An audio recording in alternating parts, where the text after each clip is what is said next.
Ang sikreto ng pinakamasarap na popcorn sa mundo.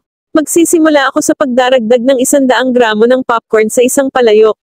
Pagkatapos ay magdagdag ako ng ilang oil upang i-pop ang popcorn. At isang kutsarita ng asin. Pagkatapos ay ihalo ko. Ang recipe na ito ay simple pero kamangha-mangha.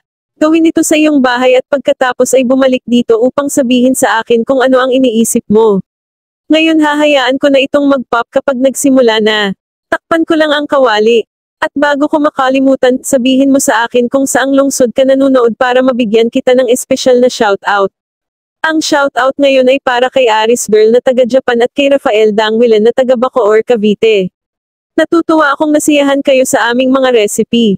Pagkatapos ng mag-pop na lahat, aalisin ko mula sa kawali at ilipat sa isang lalagyan. Naging routine na ang recipe na ito dito sa bahay. Sigurado ako na sa sandaling matikman mo ito, magiging routine na rin ito sa inyong tahanan. Sa isa pang kawali, magdadagdag ako ng 1 tasa ng asukal upang matunaw, ihalo ko sa tulong ng spatula para mapadali ang proseso. Pagkatapos ay maglalagay ako ng 1 kutsarang mantikilya sa kawali at muli kong ihalo.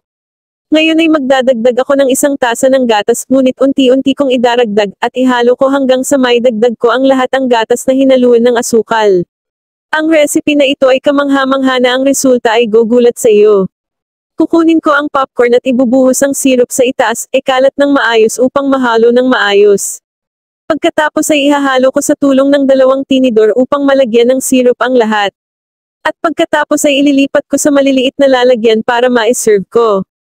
At kaya ang aming recipe ay magiging masarap at nakakatakam ang hitsura. Sabihin mo sa akin kung mayroon kang anumang iba't ibang recipe para sa popcorn, gusto ko itong malaman.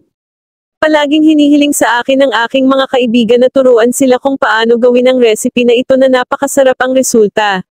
Sa wakas magwiwisik ako ng ilang gatas na pulbos sa itaas, ngunit ang bahaging ito ay optional.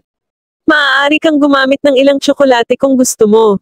Naging isa sa aking mga paboritong recipe mula noong unang beses kong sinubukan ito. Ngayon ay hindi ko mapigilan gawin ito. Ito ay isang kamangha-manghang recipe. Mabilis madaling makita ang mga sangkap. At higit sa lahat, ito ay masarap.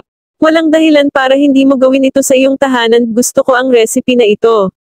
Sigurado akong magugustuhan mo din at ng buong pamilya mo.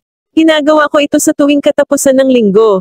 At kapag wala akong ginagawa, gusto ito ng aking pamilya at hinihiling sa akin na gawin ito palagi. Sana ay nagustuhan mo ang recipe na ito. Maraming salamat sa pagsubaybay ng aking video hanggang ngayon. Bago matapos ang video, pakisuyong mag-like at mag-follow, pakisuyo din na i-follow ako sa Facebook at YouTube channel ko.